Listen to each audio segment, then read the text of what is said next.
नमस्कार। आज हम संसाधन और पर्यावरण पर कुछ नोट्स देखने वाले हैं और इन्हें पढ़ते हुए एक सवाल बार बार मन में आता है कि इंसान जिसे खुद एक संसाधन कहा जाता है, वही बाकी सारे प्राकृतिक संसाधनों का सबसे बड़ा दुश्मन क्यों है? ये एक पहेली जैसी है ना? बिल्कुल। चलिए आज इन नोट्स की मदद से इसी पहेली को सुलझाने की कोशिश करते हैं। देखते हैं ये चर्चा में कहाँ ले जाती है। तो शुरुआत करते हैं सबसे बुनियादी सवाल से, जैसा नोट्स में है। आखिर ये संसाधन है क्या? नोट्स कहते हैं कि इसमें दो चीजें होती हैं, उपयोगिता यानी यूजफुलनेस और मूल्य। जी, और उपयोगिता तो सीधी सी बात है, कोई चीज हमारे काम आती हो, लेकिन मूल्य शब्द जो है वो बड़ा दिलचस्प है। हाँ, क्योंकि हम अक्सर मूल्य का मतलब सिर्फ पैसों से समझते हैं। बिल्कुल, पर यहाँ बात आर्थिक और सामाजिक दोनों तरह की मूल्य की हो रही है। जैसे एक नदी का आर्थिक मूल्य शायद बिजली बनाने से हो, पर उसका सामाजिक मूल्य, उसकी सुंदरता है, शांति है, उसे आप माप नहीं सकते। ये एक बहुत जरूरी फर्क है। तो मतलब हवा पानी से लेकर हमारी अपनी तकनीक और कौशल तक सब संसाधन हो सकते हैं, लेकिन नोट्स में एक तीसरी शर्त भी है जो मुझे सबसे अहम लगी। कौन सी? कि उसे इस्तेमाल करने की तकनीक हमारे पास हो। हाँ बिल्कुल, ये वो चाबी है जो खजाने का ताला खोलती है।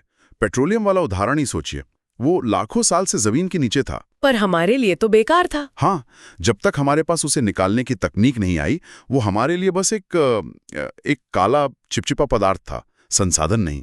तकनीक ही किसी चीज को संभावित से वास्तविक संसाधन बनाती है। तो अब जब हम ये समझ गए हैं तो चलिए इनके वर्गीकरण को देखते हैं। नोट्स में इन्हें कई आधारों पर बांटा गया है।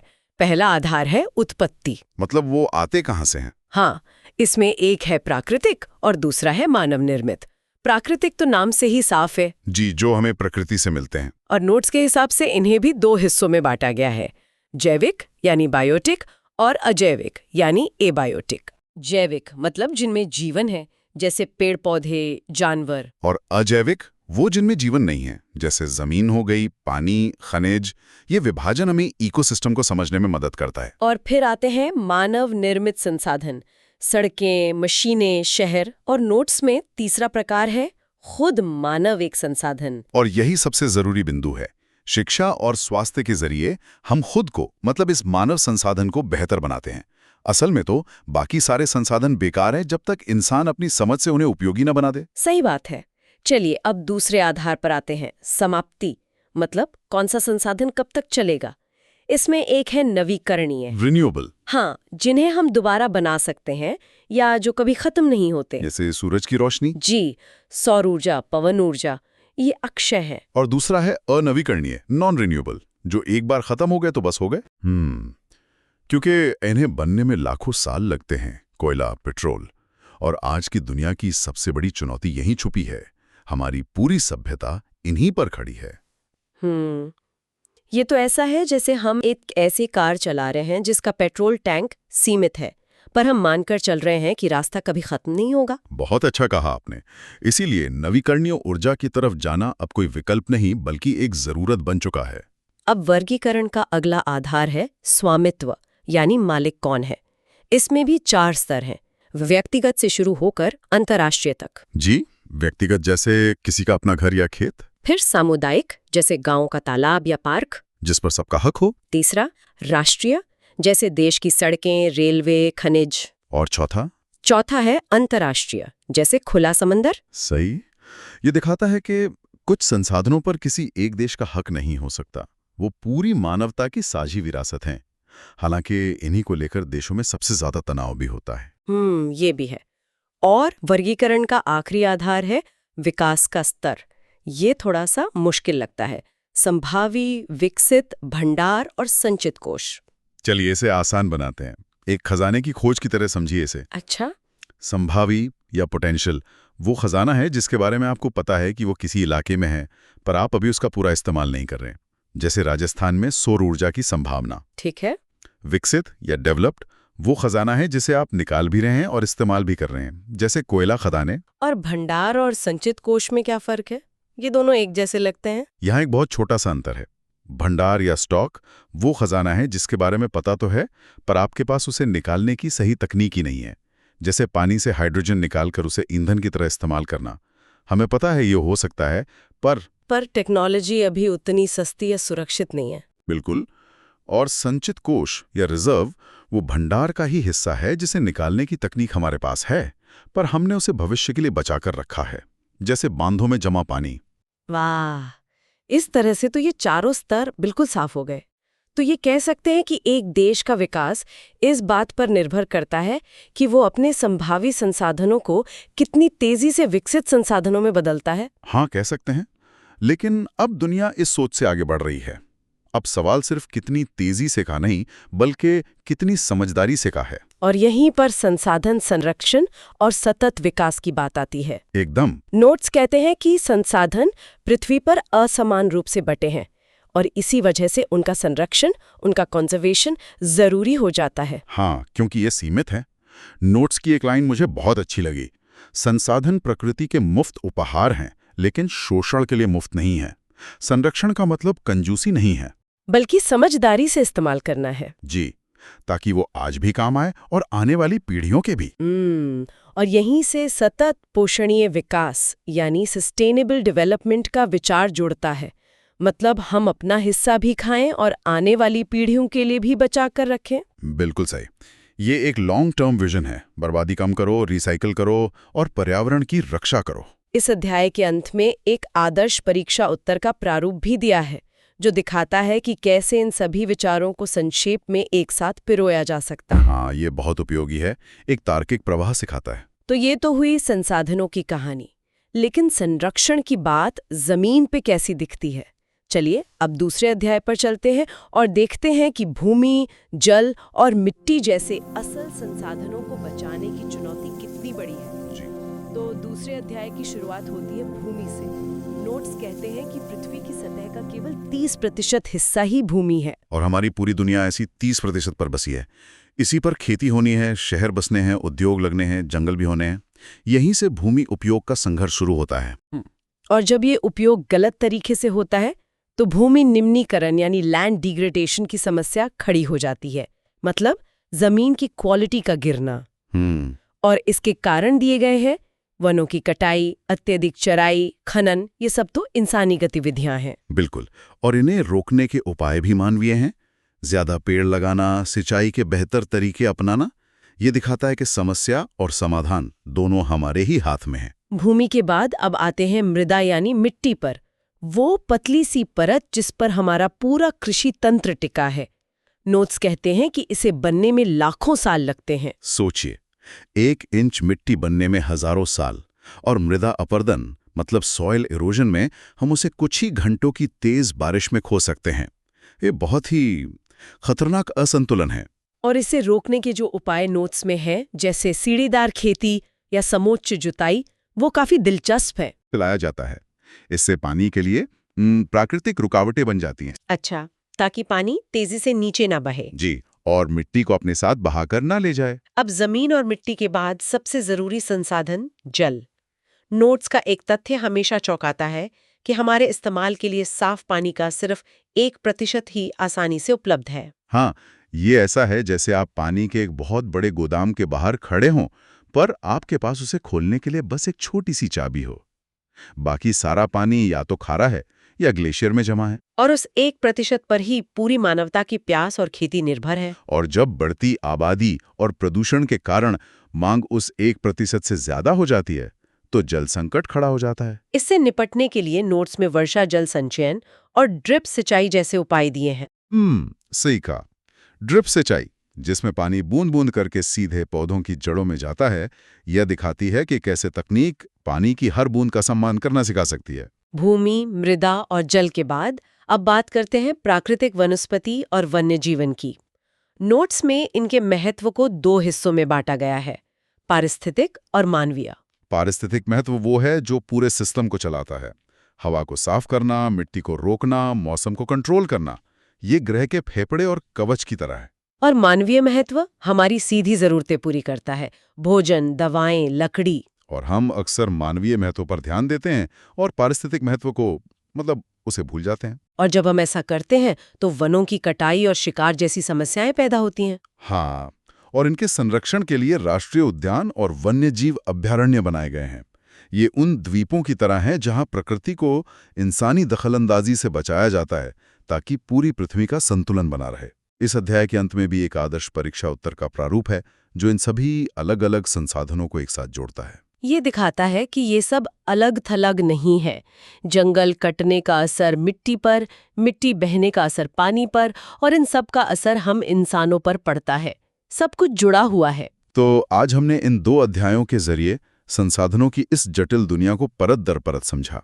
हमने उनकी परिभाषा और वर्गीकरण से लेकर भूमि, जल और वनों के सामने खड़ी चुनौतियों को देखा। इस पूरी चर्चा के बाद हम वापस उसी सवाल पर आते हैं जिससे हमने शुरुआत की थी। नोट्स में मनुष्यों को सबसे महत्वपूर्ण संसाधन कहा गया है, लेकिन साथ ही यही नोट्स दिखाते हैं कि लगभग हर संसाधन के क्षरण का मुख्य कारण भी मानवीय गतिविधियां ही हैं। तो ये सोचने वाली बात है कि एक ही इकाई सबसे मूल्यवान संपत्ति और अन्य सभी संपत्तियों के लिए सबसे बड़ा खतरा, दोनों एक साथ कैसे हो सकती है? एक बहुत ही गहरा और जरूरी सवाल। शायद इसका जवाब जानने में ही हमारा भविष्य छुपा है। इसी विचार के साथ आज की ये गहरी पड़ताल यहीं समाप्त होती है। जय हिंद, जय भारत। नमस्कार। कभी सोचा है कि जिस स्मार्टफोन पर हम दुनिया से जुड़ते हैं या जिस गाड़ी में बैठकर हम सफर करते हैं, वो असल में है क्या? वो सिर्फ टेक्नोलॉजी नहीं, बल्कि धरती के गर्भ से निकले खनिजों और करोड़ों साल पुरानी ऊर्जा का एक रूप है। बिल्कुल, हर चीज की कहानी जमीन से ही शुरू होती है। आज हम इसी कहानी की गहराइयों में उतरेंगे। कैसे इंसान जमीन के नीचे से दौलत निकालता है और फिर उसी जमीन के ऊपर अपनी जरूरतें उगाता है। हमारे पास अकादमी नोट्स के 2 सेट हैं। हाँ, एक खनिजों और ऊर्जा पर और दूसरा कृषि पर। जी। तो आज हमारा मकसद है कि इन नोट्स की एक एक बात को बारीकी से समझें, ठीक उसी तरह जैसे ये दिए गए हैं। ये उन लोगों के लिए बेहतरीन रहेगा जो परीक्षा की तैयारी कर रहे हैं या बस इन बुनियादी विषयों पर अपनी समझ को और गहरा करना चाहते हैं। चलिए शुरू करते हैं अध्याय 3, खनिज और ऊर्जा संसाधन के साथ। पहला सवाल बहुत सीधा है। 1. खनिज क्या हैं? नोट्स कहते हैं कि ये प्राकृतिक रूप से पाए जाने वाले पदार्थ हैं जिनकी एक निश्चित रासायनिक संरचना और भौतिक गुण होते हैं।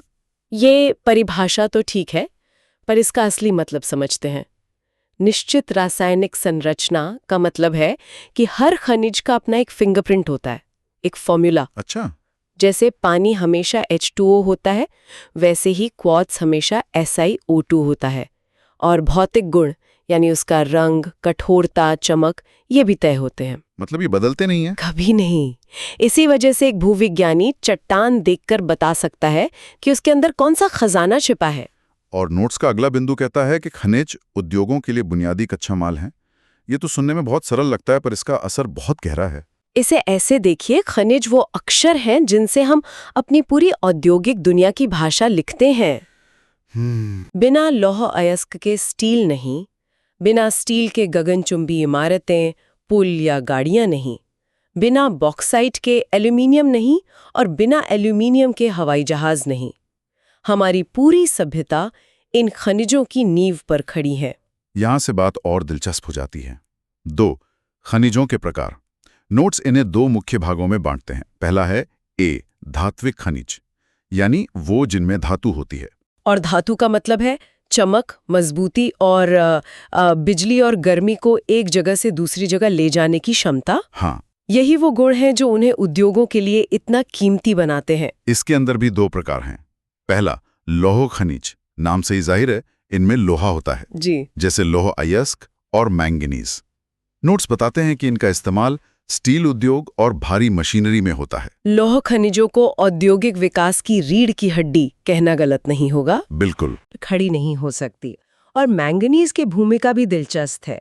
वो स्टील में एक मसाले की तरह काम करता है, उसे और ज्यादा कठोर और मजबूत बनाने के लिए। अच्छा, तो फिर दूसरा प्रकार है अलोह खनिज। इनमें लोहा नहीं होता। उदाहरण है तांबा, बॉक्साइट और एल्यूमिनियम। इनका उपयोग बिजली और विमान उद्योग में होता है। यहाँ पर हर खनिज की अपनी एक खासियत है। तांबा बिजली का बेहतरीन सुचालक है, इसीलिए हमारे घरों में बिजली के तार तांबे के होते हैं, ताकि बिजली को लॉस कम हो। हाँ, वो बिजली को बिना ज्यादा नुकसान के हम तक पहुंचाता है। वहीं एल्यूमिनियम, जो बॉक्साइट अयस्क से निकलता है, वो हल्का होने के साथ साथ बहुत मजबूत होता है। मतलब यही वो गुण है जो उसे हवाई जहाज बनाने के लिए आदर्श बनाता है। बिल्कुल। और यही वजह है कि एरोस्पेस इंडस्ट्री कुछ ही देशों पर निर्भर करती है जहां बॉक्साइट की खदानें हैं। एक हवाई जहाज सिर्फ इंजीनियरिंग का कमाल नहीं, बल्कि एक तरह से वैश्विक भूविज्ञान का नक्शा भी है। यह दिखाता है कि टेक्नोलॉजी किस तरह धरती के भूगोल से बंधी हुई है। अब आते हैं खनिजों के दूसरे मुख्य प्रकार पर। बिल्कुल। अधात्विक खनिज। इनमें धातु नहीं होती, जैसे चूना पत्थर, अब्रक और जिप्सम। ये भले ही धात्विक खनिजों की तरह चमकीले ना हो, पर ये हमारे जीवन में चुपचाप बहुत बड़ी भूमिका निभाते हैं। जिस सीमेंट से हमारे घर बनते हैं उसका मुख्य घटक चूना पत्थर है। और अब्रक यानी माइका बिजली का कुचालक है, इसलिए आपके आयरन या टोस्टर जैसे उपकरणों के अंदर वो बिजली के झटके से हमें बचाता है। तो ये गुमनाम हीरो हैं। तो हमने जान लिया कि खनिज क्या हैं और कितने प्रकार के हैं, पर सवाल यह है कि इन्हें जमीन से निकाला कैसे जाता है। अगला विषय यही है, 3 खनन के तरीके। पहला तरीका है ए, विवृत खनन, ओपन कास्ट माइनिंग। नोट्स के मुताबिक इसमें सतह से ही खनिजों को निकाल लिया जाता है। ये सस्ता और आसान है। ये सस्ता तो है, लेकिन इसका पर्यावरणीय पदचिन्ह बहुत बड़ा होता है। अच्छा। कल्पना कीजिए आप खनिज तक पहुंचने के लिए एक पूरी पहाड़ी का चेहरा बदल देते हैं, ऊपर की सारी मिट्टी, जंगल सब हटा देते हैं। तो यहाँ लागत और पर्यावरण के बीच एक सीधा ट्रेड ऑफ है, जो आज की तारीख में एक बहुत बड़ी बहस का मुद्दा है। मतलब कम पैसे में ज्यादा पर्यावरणीय नुकसान। दूसरा तरीका है बी, कूपकी खनन, शाफ्ट माइनिंग। इसमें गहरे ऊर्ध्वाधर कुएं यानी शाफ्ट खोदे जाते हैं। नोट्स कहते हैं कि ये महंगा और जोखिम भरा है। हाँ, क्योंकि यहाँ आप धरती के बहुत अंदर जा रहे हैं। सुरंगों के ढहने का खतरा, जहरीली गैसों का रिसाव या पानी भर जाने का डर हमेशा बना रहता है। तो इसमें जान का खतरा भी है, बहुत ज्यादा। ये एक बहुत ही मुश्किल और खतरनाक काम है, जिसके लिए खास तकनीक और बहुत ज्यादा सुरक्षा उपायों की जरूरत होती है, इसीलिए ये महंगा है। और तीसरा तरीका है प्रवेधन, ड्रिलिंग, जिसका इस्तेमाल पेट्रोलियम और प्राकृतिक गैस के लिए होता है, खासकर अपतटीय क्षेत्रों में। अपतटीय या ऑफशोर का मतलब है समुद्र के अंदर। ये खनन का सबसे तकनीकी रूप है। आप समुद्र की सतह से हजारों फीट नीचे ड्रिल करके तेल और गैस के भंडार तक पहुंचते हैं। ये इंजीनियरिंग का एक अद्भुत नमूना है। ये सब जानने के बाद एक सवाल मन में आता है कि ये खनिज मिलते कहाँ हैं। अगला टॉपिक यही है, 4, खनिजों का वितरण। नोट्स का सार ये है कि ये दुनिया भर में असमान रूप से बंटे हुए हैं। और इस असमान वितरण की वजह भूविज्ञान है। अच्छा, कैसे? खनिज बनने में लाखों करोड़ों साल लगते हैं। ये अलग अलग भूवैज्ञानिक प्रक्रियाओं से बनते हैं, कहीं ज्वालामुखी से, तो कहीं प्रचंड दबाव और तापमान से चट्टानों के बदलने से। चूंकि हर महाद्वीप का भूवैज्ञानिक इतिहास अलग है, इसलिए खनिजों का भंडार भी अलग अलग जगहों पर केंद्रित है। नोट्स में कुछ उदाहरण भी हैं। लौह अयस्क के लिए चीन, ऑस्ट्रेलिया, ब्राजील, भारत। कोयले के लिए चीन, संयुक्त राज्य अमेरिका, भारत। और पेट्रोलियम के लिए मध्य पूर्व, अमेरिका, रूस। ये सूची सिर्फ देशों के नाम नहीं है, ये वैश्विक शक्ति संतुलन की कहानी बताती है। बिल्कुल। जिसके पास ये संसाधन है, वो वैश्विक व्यापार और राजनीति में एक मजबूत खिलाड़ी होता है। संसाधनों पर नियंत्रण इतिहास में कई युद्धों की वजह भी रहा है। खनिजों से आगे बढ़कर अब बात करते हैं 5 ऊर्जा संसाधनों की। ये वो संसाधन हैं जो हमारे उद्योगों, परिवहन और घरों को शक्ति देते हैं। ऊर्जा को आप आधुनिक सभ्यता का खून कह सकते हैं।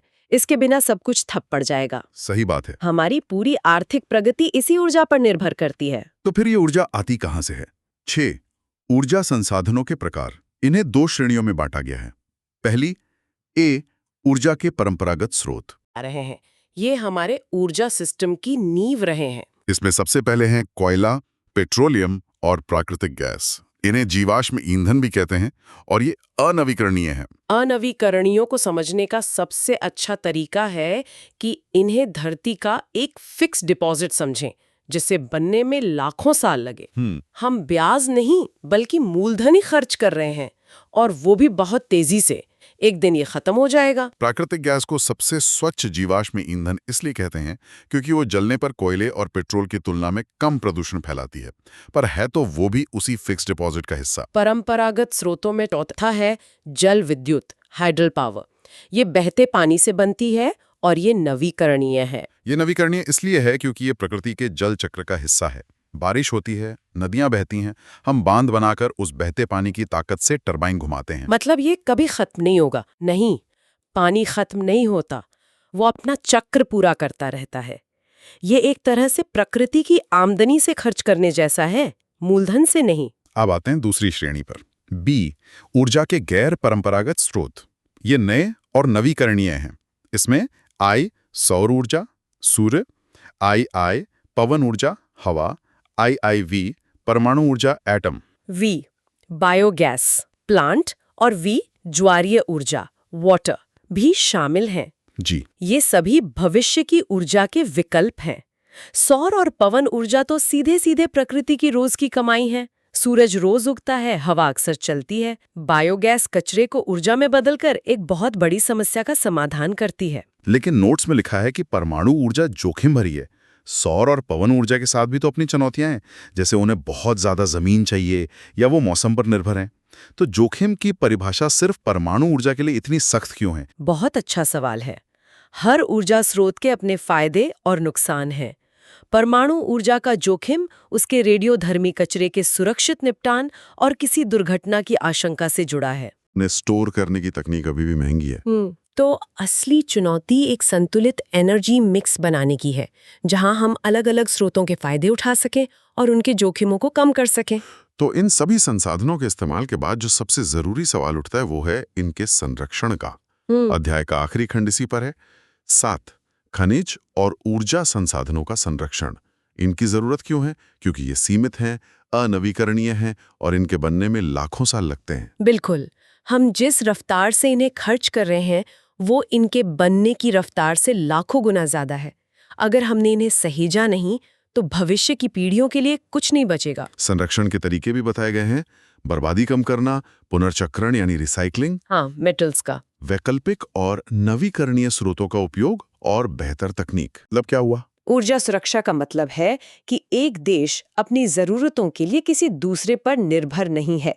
अगर हम आज ऊर्जा का संरक्षण करते हैं और अपने नवीकरणीय स्रोतों को विकसित करते हैं तो हम भविष्य में अपनी नीतियां आजादी से तय कर सकते हैं। यह राष्ट्रीय सुरक्षा का भी एक पहलू है। तो हमने देखा कि कैसे जमीन के नीचे की संपदा हमारी औद्योगिक दुनिया को चलाती है, लेकिन जमीन के ऊपर जो होता है वो शायद उससे भी ज्यादा बुनियादी है, खाना।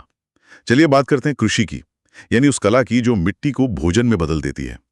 अध्याय 4, कृषि। और यह विषय भारत के लिए खास तौर पर महत्वपूर्ण है।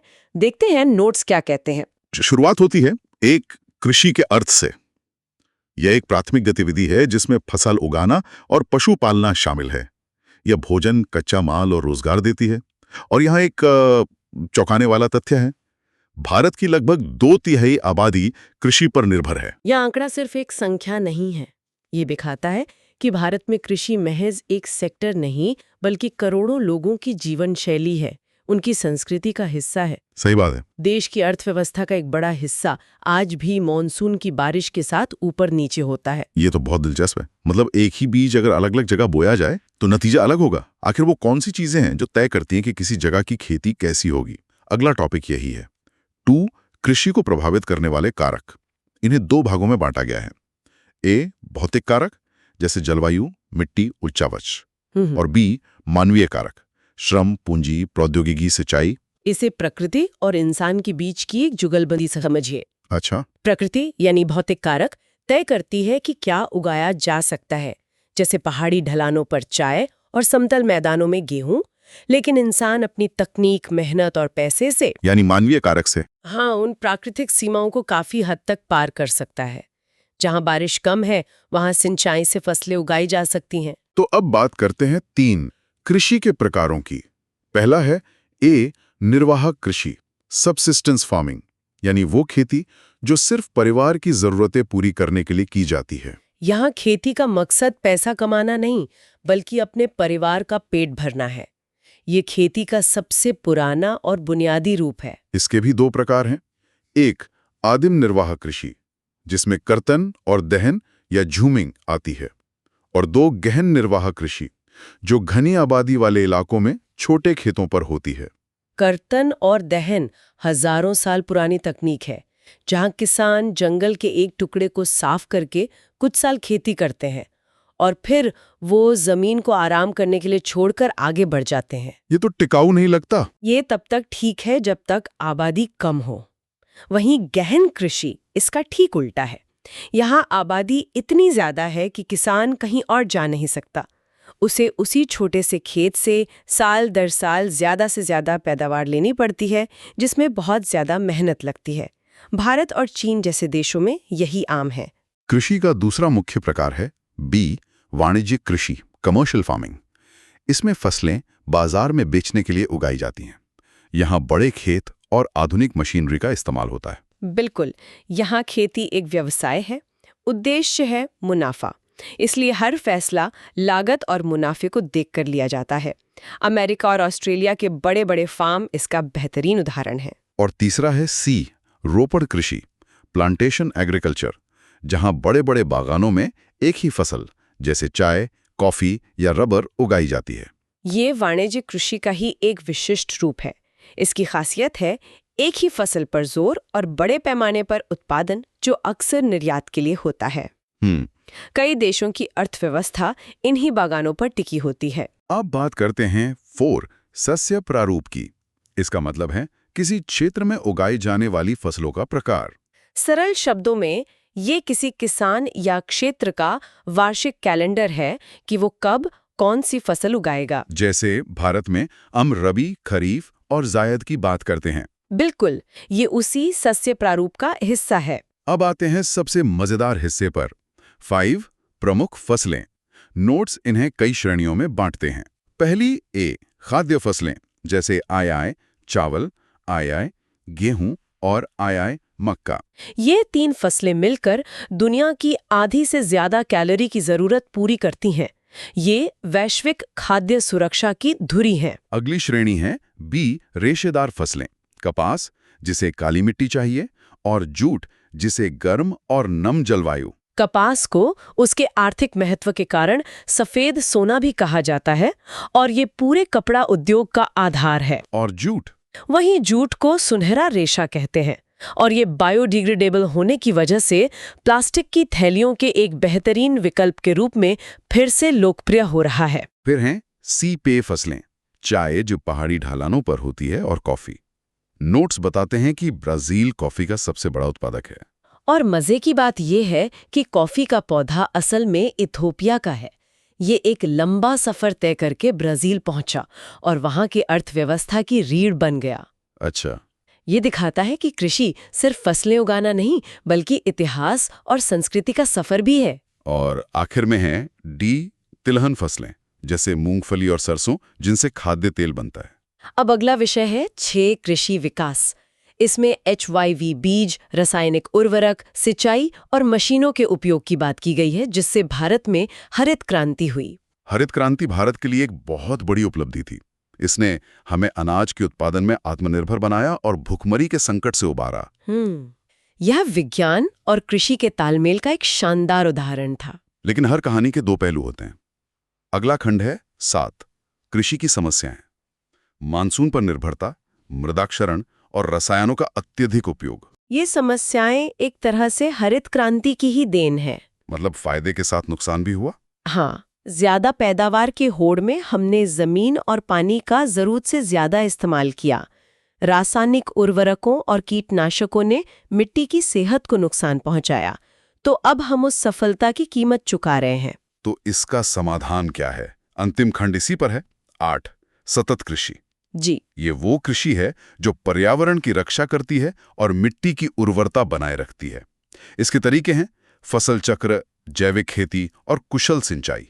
बिल्कुल, सतत कृषि ही भविष्य का रास्ता है। ये पिछली सूची में बताई गई हर समस्या का सीधा समाधान है। जैसे कुशल सिंचाई, जैसे ड्रिप इरिगेशन, मानसून पर निर्भरता को कम करती है और पानी भी बचाती है। जैविक खेती रसायनों के अत्यधिक उपयोग की समस्या को हल करती है। ये विकास और पर्यावरण के बीच संतुलन बनाने की कोशिश है। तो आज हमने 2 बहुत व्यापक विषयों पर नोट्स का विश्लेषण किया। हमने जमीन के नीचे के खजाने यानी खनिजों और ऊर्जा से लेकर जमीन के ऊपर की दौलत यानी कृषि तक का सफर तय किया। और इन दोनों कहानियों में एक साझा धागा है संतुलन का। हमने देखा कि कैसे संसाधनों के अंधाधुंध उपयोग और कृषि में रासायनिक क्रांति ने हमें अल्पकालिक लाभ तो दिए, पर दीर्घकालिक चुनौतियां भी खड़ी कर दी हैं। ये हमें सोचने पर मजबूर करता है। क्या हमारी मौजूदा विकास की परिभाषा ही अधूरी है? शायद असली चुनौती सिर्फ ज्यादा उत्पादन करना नहीं, बल्कि ऐसे तरीके खोजना है जिनसे उत्पादन भी हो और वो धरती भी बची रहे जो हमें ये सब देती है। इसी सवाल के साथ आज की चर्चा समाप्त करते हैं। जय हिंद, जय भारत। नमस्कार। आज हम भूगोल के दो बहुत ही महत्वपूर्ण विषयों पर बात करने वाले हैं, उद्योग और मानव संसाधन। हमारे पास कुछ नोट्स हैं और हमारा मिशन है कि इन्हें ठीक उसी क्रम में समझें जिस क्रम में ये दिए गए हैं। तो चलिए इस सिलसिलेवार चर्चा को शुरू करते हैं। पहला अध्याय है उद्योग। तो सबसे पहला शीर्षक है उद्योग अर्थ। इसमें कहा गया है कि उद्योग का संबंध आर्थिक गतिविधियों से है, जैसे वस्तुओं का उत्पादन, कच्चे माल का प्रसंस्करण, विनिर्माण और सेवाएं। बिल्कुल सही। सरल शब्दों में कहें तो कोई भी आर्थिक क्रिया जिसमें या तो कुछ बन रहा हो, जैसे कार बनाना, या फिर किसी कच्चे माल को बदला जा रहा हो, मान लीजिए गन्ने से चीनी बनाना। अच्छा। या फिर कोई सेवा दी जा रही हो, जैसे बैंकिंग हो गया या सॉफ्टवेयर बनाना। ये सब उद्योग ही कहलाता है। नोट्स में एक और मुख्य बिंदु है, उद्योग कच्चे माल को तैयार माल में बदलते हैं। हाँ, और यही उद्योग का मूल काम है, यही उसका सार है।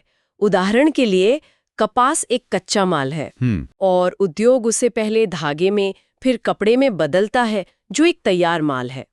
तो ये जो रूपांतरण है यही उद्योग की पहचान है। बिल्कुल, ट्रांसफॉर्मेशन। ठीक है।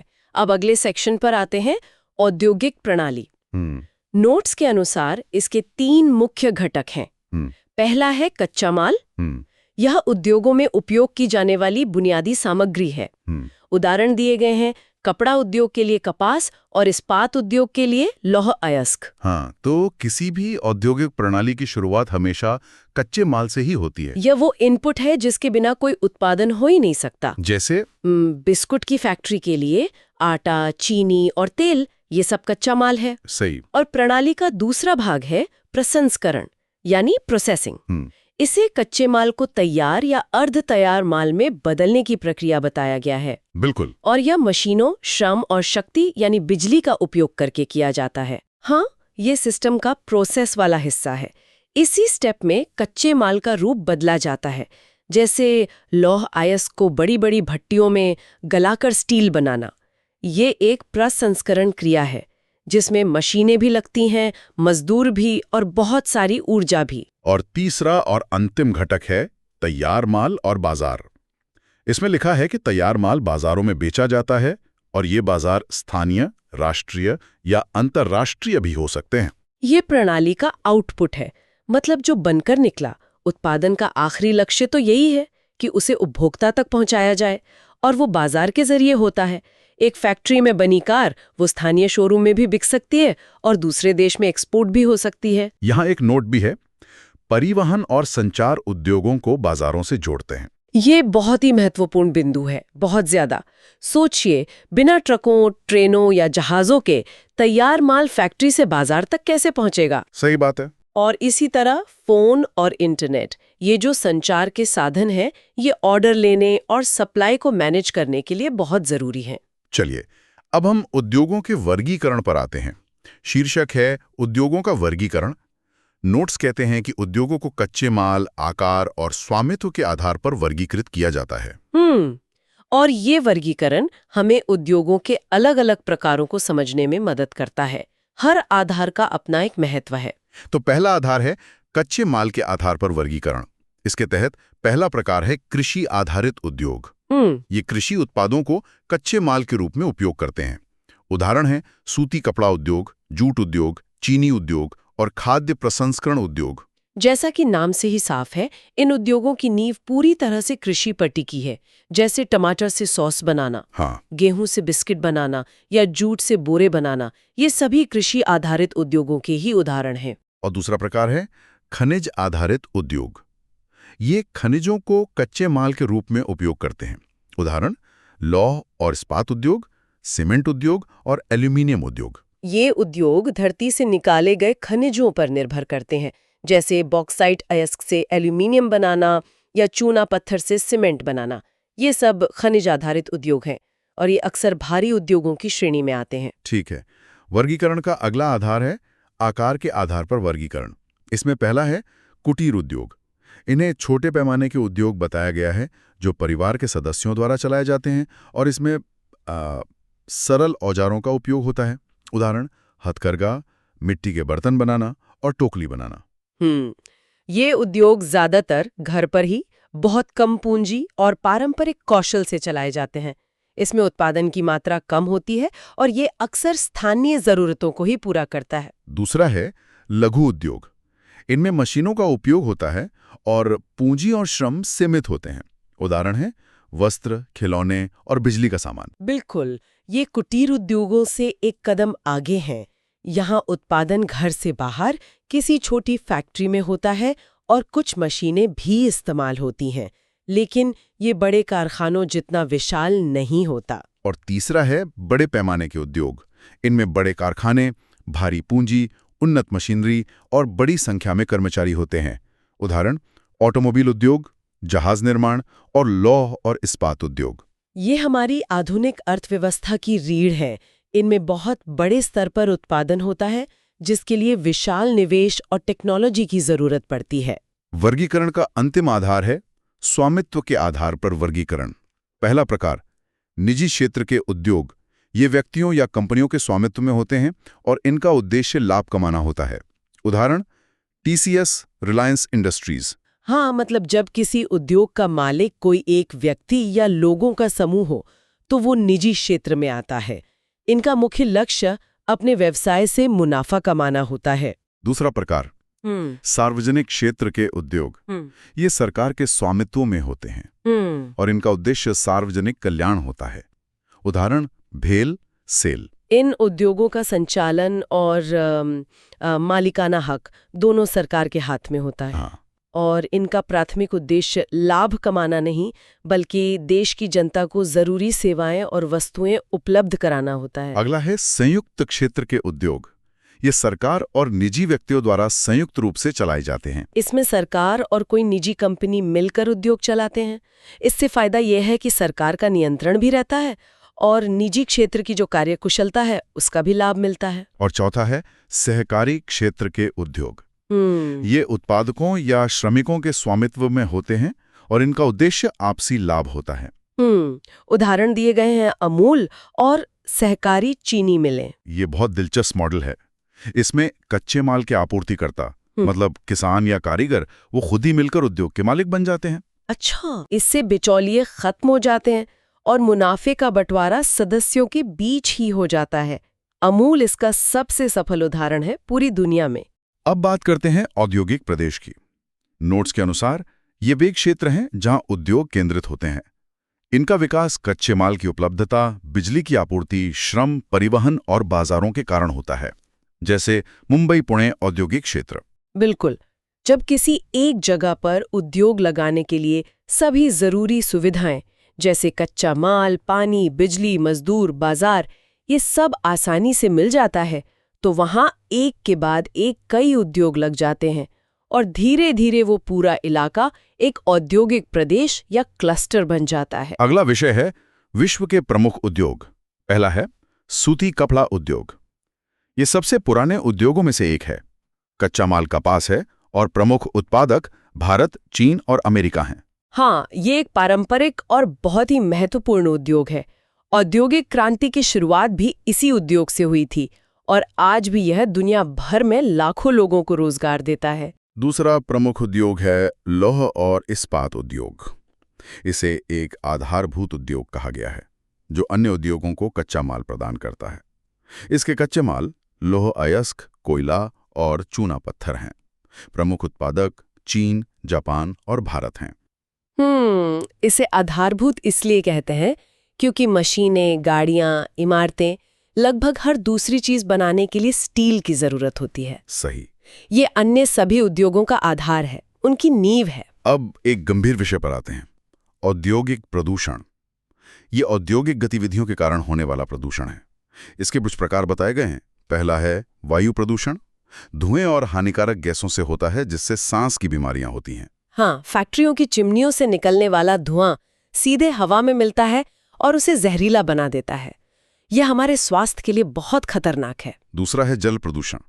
नदियों में रसायनों के निर्वहन से होता है, जो जलीय जीवन को नुकसान पहुंचाता है। जब फैक्ट्रियों का गंदा और केमिकल वाला पानी बिना साफ किए नदियों में बहा दिया जाता है, तो ये पानी पीने लायक नहीं रहता और मछलियां और अन्य जलीय जीव मरने लगते हैं। तीसरा ध्वनि प्रदूषण। मशीनों से आने वाली तेज आवाजों से होता है।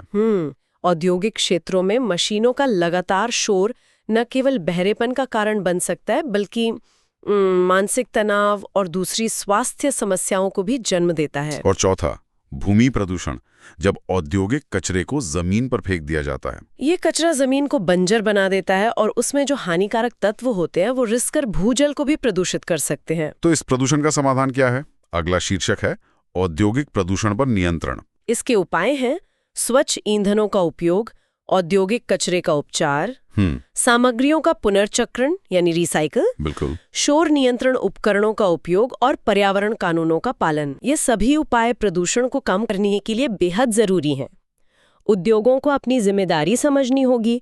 कचरे को सीधे फेंकने के बजाय उसे ट्रीट करना, पुरानी चीजों को रिसाइकल करना और कम प्रदूषण फैलाने वाली तकनीक अपनाना ही आगे का रास्ता है। आखिर में एक अहम बात लिखिए, उद्योगों को पर्यावरण अनुकूल प्रथाओं को अपनाना चाहिए। इसका मतलब है कि विकास ऐसा हो जो पर्यावरण को नुकसान न पहुंचाए।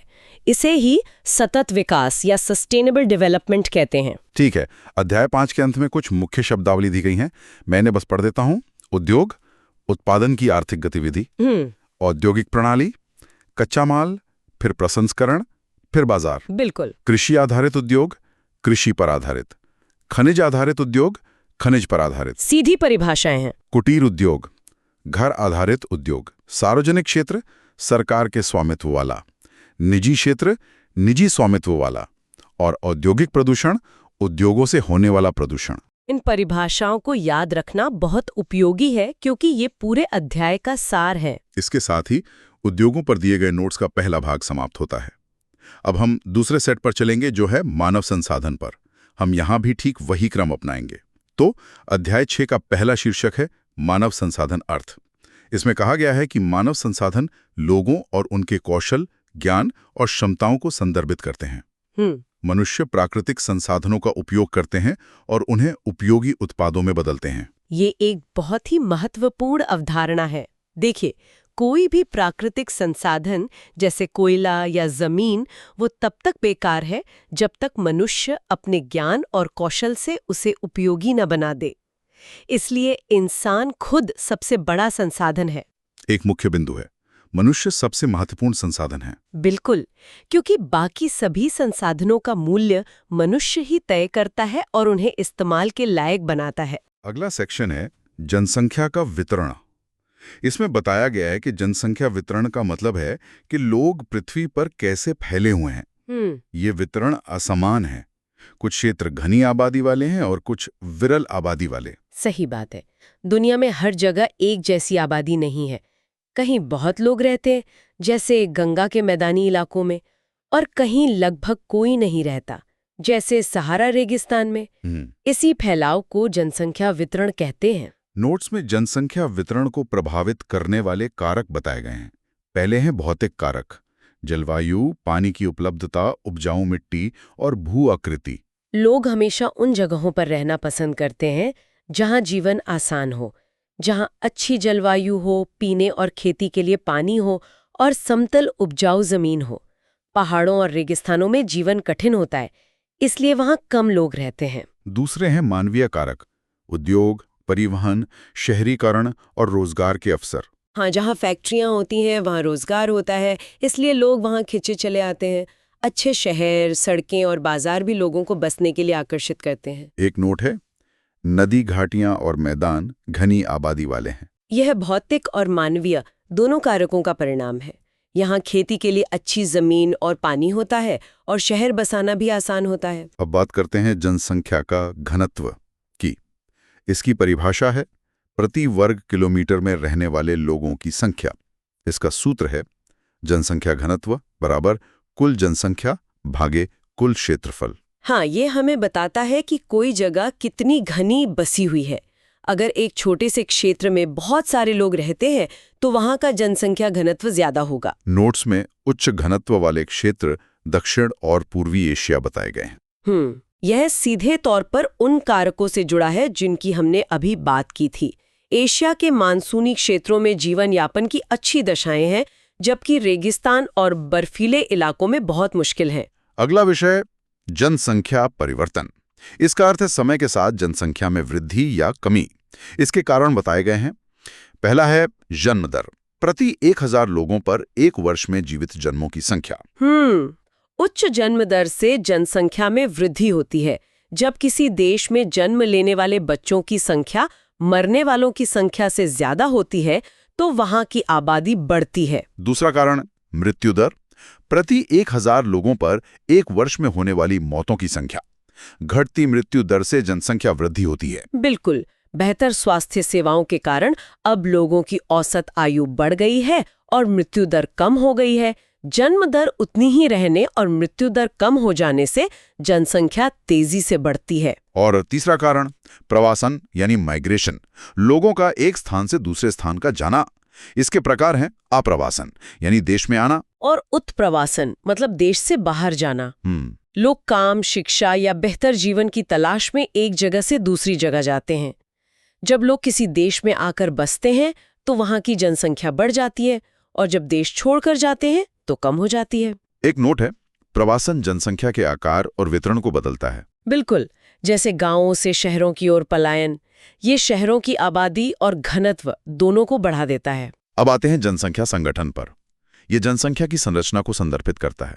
इसमें शामिल हैं आयु, लिंग, साक्षरता स्तर, व्यवसाय और स्वास्थ्य। इसका मतलब है कि हम जनसंख्या को सिर्फ एक संख्या के रूप में नहीं देखते, बल्कि ये भी देखते हैं कि उस आबादी में कितने बच्चे हैं, कितने बूढ़े, कितने पुरुष, कितनी महिलाएं, कितने पढ़े लिखे और कितने लोग क्या काम करते हैं। इसका महत्व बताते हुए एक बिंदु है, ये सरकारों को विकास की योजना बनाने में मदद करता है। सही बात है। अगर सरकार को पता है कि देश में युवाओं की संख्या ज्यादा है तो वो रोजगार और शिक्षा पर ध्यान देगी। अगर बुजुर्ग ज्यादा है तो स्वास्थ्य और पेंशन योजनाओं पर ध्यान देगी। अगला टॉपिक है मानव पूंजी। इसका अर्थ है लोगों की शिक्षा, कौशल, स्वास्थ्य और प्रशिक्षण। जैसे हम मशीन या फैक्ट्री में पैसा लगाते हैं, उसे भौतिक पूंजी कहते हैं। वैसे ही जब हम लोगों की शिक्षा और स्वास्थ्य पर खर्च करते हैं तो उसे मानव पूंजी का निर्माण कहते हैं। एक शिक्षित और स्वस्थ व्यक्ति देश के लिए एक संपत्ति है। यहाँ एक बिंदु है, बेहतर मानव पूंजी, उच्च उत्पादकता। बिल्कुल, एक कुशल और स्वस्थ कर्मचारी एक अकुशल या बीमार कर्मचारी की तुलना में ज्यादा और बेहतर काम कर सकता है। इससे पूरे देश की उत्पादकता बढ़ती है। अब देखते हैं शिक्षा की भूमिका। शिक्षा कौशल में सुधार करती है, नौकरी के अवसर बढ़ाती है, गरीबी कम करती है और जीवन की गुणवत्ता में सुधार करती है। शिक्षा केवल किताबी ज्ञान नहीं है, यह व्यक्ति को बेहतर सोचने, नई चीजें सीखने और अपनी समस्याओं को हल करने की क्षमता देती है, जिससे उसका और समाज का दोनों का विकास होता है। एक अहम लाइन है, शिक्षा जनसंख्या को मानव पूंजी में बदलती है। ये बिल्कुल सही है। एक अशिक्षित जनसंख्या देश पर बोझ हो सकती है, लेकिन शिक्षा उसी जनसंख्या को देश की सबसे बड़ी ताकत यानी मानव पूंजी में बदल देती है। इसी तरह अगला टॉपिक है स्वास्थ्य की भूमिका। स्वस्थ लोग कुशलता से काम करते हैं और अर्थव्यवस्था में अधिक योगदान देते हैं। बिल्कुल, अगर लोग बार बार बीमार पड़ेंगे तो वे काम नहीं कर पाएंगे, जिससे देश का उत्पादन प्रभावित होगा। अच्छा स्वास्थ्य लोगों को अपनी पूरी क्षमता से काम करने में सक्षम बनाता है। अंतिम बिंदु कहता है स्वास्थ्य और शिक्षा मिलकर मानव संसाधनों में सुधार करते हैं। ये दोनों एक दूसरे के पूरक हैं। एक शिक्षित व्यक्ति अपने स्वास्थ्य के प्रति ज्यादा जागरूक होता है और एक स्वस्थ व्यक्ति बेहतर ढंग से शिक्षा प्राप्त कर सकता है। दोनों मिलकर एक मजबूत मानव संसाधन का निर्माण करते हैं। आगे बढ़ते हैं व्यावसायिक संरचना पर। इसका अर्थ है लोगों की आर्थिक गतिविधि। इसके प्रकार बताए गए हैं। पहला है प्राथमिक गतिविधियां, प्राकृतिक संसाधनों का सीधा उपयोग। उदाहरण कृषि, मछली पकड़ना, खनन। हाँ, जब हम सीधे प्रकृति से कुछ प्राप्त करते हैं, जैसे खेत से अनाज उगाना या खदान से लोहा निकालना, तो ये प्राथमिक गतिविधि कहलाती है। दूसरा, द्वितीयक गतिविधियां, विनिर्माण और कच्चे माल का प्रसंस्करण, उदाहरण कारखाने, उद्योग। ये प्राथमिक गतिविधियों से प्राप्त उत्पादों का रूप बदलती है, जैसे कपास से कपड़ा बनाना या गन्ने से चीनी बनाना। ये वही उद्योग है जिसके बारे में हमने पहले अध्याय में पढ़ा था। और तीसरा, तृतीय गतिविधियां, यानी सेवाएं, उदाहरण शिक्षक, डॉक्टर, परिवहन, बैंकिंग। इसमें किसी वस्तु का उत्पादन नहीं होता, बल्कि सेवाएं प्रदान की जाती हैं। जैसे एक डॉक्टर इलाज करता है और एक शिक्षक पढ़ाता है। एक नोट है, विकसित देशों में अधिक लोग तृतीय क्षेत्र में होते हैं। यह किसी देश के विकास का सूचक है। जैसे जैसे देश विकसित होता है, खेती और कारखानों पर उसकी निर्भरता कम होती जाती है, और सेवा क्षेत्र जैसे कि आईटी, बैंकिंग, पर्यटन, ये ज्यादा महत्वपूर्ण हो जाता है। इस अध्याय का अंतिम विषय है मानव संसाधनों की गुणवत्ता।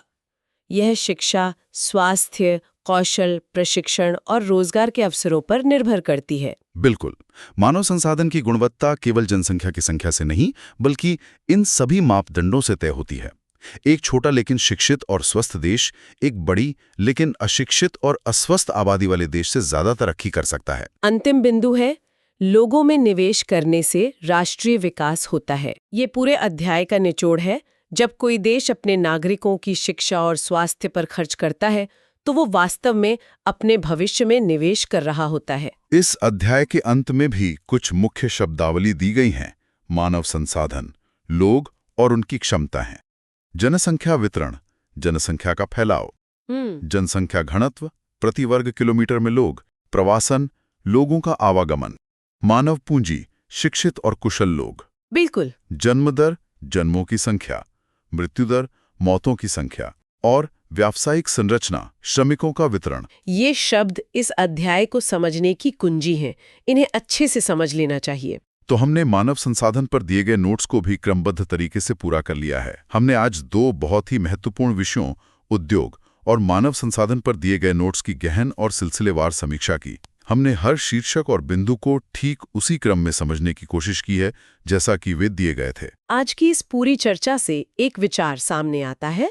ये सोचने वाली बात है कि कैसे किसी देश का औद्योगिक विकास उसके मानव संसाधनों की गुणवत्ता पर निर्भर करता है, और कैसे बेहतर मानव संसाधन यानी शिक्षित और स्वस्थ लोग उस औद्योगिक विकास को और तेज कर सकते हैं। ये दोनों एक दूसरे से गहराई से जुड़े हुए हैं। इस संबंध के बारे में सोचना दिलचस्प हो सकता है। बिल्कुल। इस विचार के साथ हम आज की ये चर्चा समाप्त करते हैं। जय हिंद।